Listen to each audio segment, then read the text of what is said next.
Must and have to are used interchangeably. They're both used to say that something is necessary, that we have an obligation to do it. You must learn English. But why? Because you have to.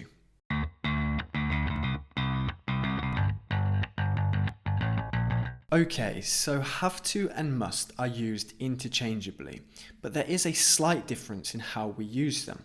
Let's begin with must. Must suggests that the speaker has decided that something is necessary. For example, I must study hard if I want to pass the exam. Or I must wake up early tomorrow morning if I want to go for a run before work. Have to is used when somebody else imposes the decision. For this reason, we often use it for rules and the law. For example, I have to pay my taxes, or I have to listen to the teacher. This last example is a good one to see the difference between must and have to. I must listen to the teacher because I want to learn. This is my decision.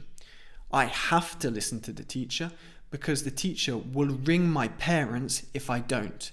This is a rule the teacher has imposed on me. You may have noticed that instead of saying, I have to listen to the teacher, we often say, I have got to listen to the teacher. This is a little bit more informal and often used in spoken British English. I have becomes I've. I've got to listen to the teacher. Although there is a slight difference in the way we use must and have to, this isn't a concrete grammatical rule, and native English speakers often use must and have to as synonyms. But try and follow the suggestions I mentioned before to make your English sound as natural as possible. Mustn't and don't have to are not interchangeable. Mustn't is used to express prohibition, to say that you can't do something because it's not allowed. For example, you mustn't smoke on public transport. Don't have to is used to express no obligation, to say that something isn't necessary. For example, I don't have to iron my socks. If I don't do it, nobody will notice. Also remember that we don't say I haven't to. I haven't to iron my socks is a mistake. You can say I don't have to iron my socks, or I haven't got to iron my socks. But what about talking about obligation in the past and future?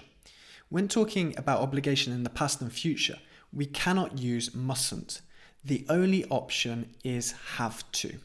For example, I had to go to school when I was a child. Or I will have to clean my room this weekend. And it's the same when there is no obligation. I didn't have to pay rent when I was a child. But what about prohibition? Again, we cannot use mustn't. You have to use another verb phrase, to be allowed to. When I was a child, I wasn't allowed to drink beer. It was prohibited. Or next year, maybe I won't be allowed to go on holiday if the government tell me it's not possible. Okay, but let's move away from obligation and prohibition, because must can also be used to say that we're sure about something because there is some kind of evidence. For example, she must study hard because she gets fantastic grades. Okay, this means I'm sure she studies hard because she has fantastic grades. Another example, it must be getting late because it's getting dark. Okay, I'm sure it's getting late because it's getting dark. In informal English, we can also use have to. For example, it has to be getting late because it's getting very dark. It is also possible to use must plus have to say you're sure about something that happened in the past based on some kind of evidence. For example, it must have rained last night because the grass is wet. Or you must have enjoyed this podcast because you shared it with all of your friends. Again, in informal English, it's possible to use have to. It has to have rained last night because all of the grass is wet. Okay, so there are not too many rules with must and have to, but it's quite easy to get confused and make a mistake. Try listening to the podcast again and write an example sentence with each rule that I mention. This will help you remember it and make less mistakes in the future. This has been Papi English, the podcast. Papi English, practice and perfection in English. Thank you for listening, and I'll speak to you guys in the next podcast.